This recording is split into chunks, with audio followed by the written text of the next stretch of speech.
Is there a mercy seat for believers? By Edward Dennett.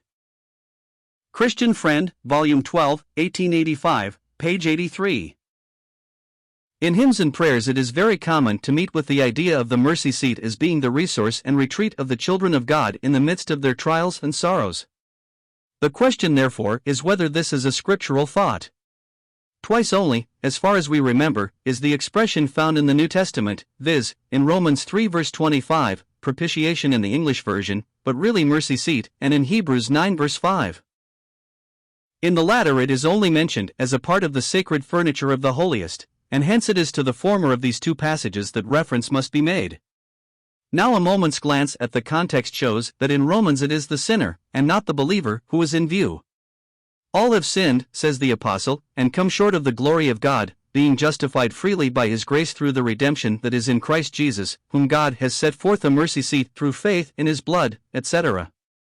That is, all having been declared to be sinners, and lost and helpless on the ground of works, God justifies freely by his grace on the ground of the work of Christ. And with this object he sets forth his mercy seat, no longer concealed, as in the tabernacle, behind the veil, Christ, and when the sinner approaches through faith, believing God's testimony to the efficacy of the blood of Christ, God's righteousness is declared in that he is just, and the justifier of him which believeth in Jesus. Here then it is undoubtedly the sinner that approaches the mercy seat, and, to the glory of God's unbounded grace, he finds, when he thus draws near, that through the value of the blood sprinkled there, as it were, before the eye of God, his sins are forever put away.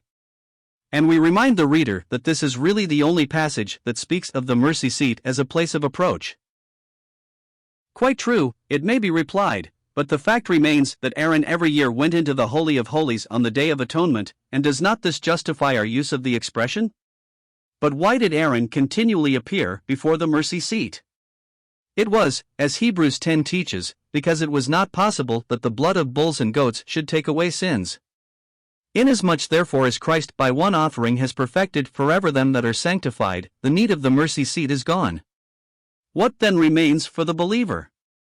It is the throne of grace, to which we are exhorted to come boldly, that we may obtain mercy, and find grace to help in time of need. E.D.